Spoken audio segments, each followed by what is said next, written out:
샬롬. 오늘 은혜 받은 자의 사명은 요한 3서, 유다서이며 이 시간에는 요한 3서 1장 2절로 은혜를 나누도록 하겠습니다. 사랑하는 자여, 내 영혼이 잘됨같이 네가 범사에 잘되고 강건하기를 내가 간구하노라. 아멘.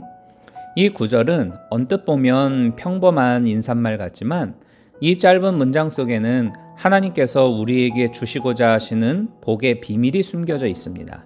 그 비밀은 바로 순서입니다. 저자인 사도 요한은 왜 네 영혼이 잘됨같이 라는 말을 맨 앞에 두었을까요? 왜 물질적 형통이나 육체적 건강보다 영혼의 건강을 먼저 언급을 했을까요? 이 순서야말로 하나님께서 우리에게 복 주시는 방법이기 때문입니다. 한 마을에 두 농부가 살고 있었어요. 첫 번째 농부는 새벽부터 밤 늦게까지 오직 일에만 매달렸습니다. 그의 목표는 분명했죠. 더 많은 수확, 더 큰 창고, 더 풍요로운 삶. 그는 정말 열심히 일했고 실제로 많은 걸 얻었습니다. 하지만 시간이 지날수록 그의 마음은 점점 메말라 갑니다.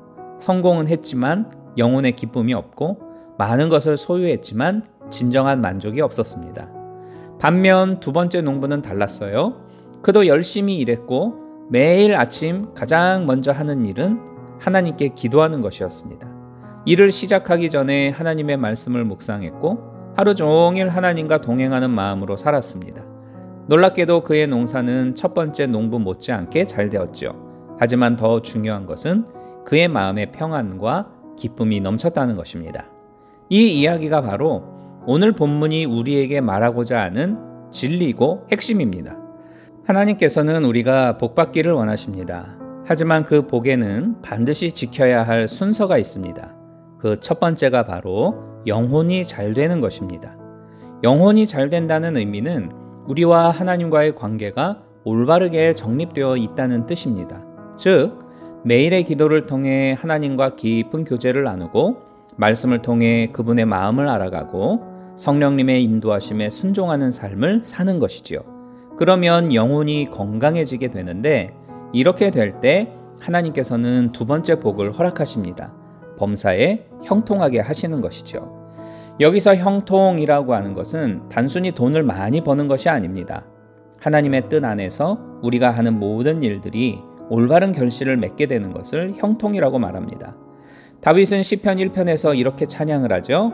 그는 시냇가에 심은 나무가 철을 따라 열매를 맺으며 그 잎사귀가 마르지 아니함 같으니 그가 하는 모든 일이 다 형통하리로다. 아멘.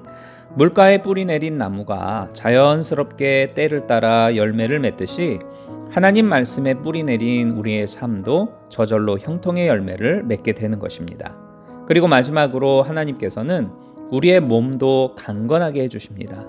어떤 사람들은 신앙생활을 하면서 육체적인 건강을 무시하곤 합니다. 하지만 하나님께서는 우리의 몸도 소중히 여기십니다. 왜냐하면 우리의 몸은 성령이 거하시는 하나님의 성전이기 때문이지요. 영혼이 건강한 사람은 자연스럽게 자신의 몸도 하나님의 것으로 여기게 됩니다. 절제 않은 삶을 살고 충분한 휴식을 취하고 하나님이 주신 생명을 소중히 여기게 됩니다. 이렇게 될 때 하나님께서도 우리의 몸을 건강하게 지켜주시는 것입니다. 지금 이 시간 하나님께서는 우리 한 사람 한 사람에게 놀라운 복을 주시기를 원하십니다. 하지만 그 복을 받기 위해서는 반드시 하나님이 정하신 순서를 따라야 합니다. 오늘 하루를 시작하면서 무엇을 가장 먼저 생각하고 계십니까? 혹시 오늘 해야 할 일들, 벌어야 할 돈, 이루어야 할 목표들만 생각하고 계시지는 않습니까? 그렇다면 잠시 멈추고 순서를 바로 잡으시기 바랍니다. 가장 먼저 우리의 영혼이 하나님 앞에서 올바른 자리에 서 있는지 점검해 보십시오. 이것이 모든 복의 시작입니다.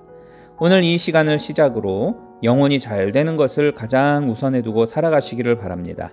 그리하여 하나님께서 주시는 참된 형통과 강건함을 모두 경험하시는 은혜가 있기를 축복합니다.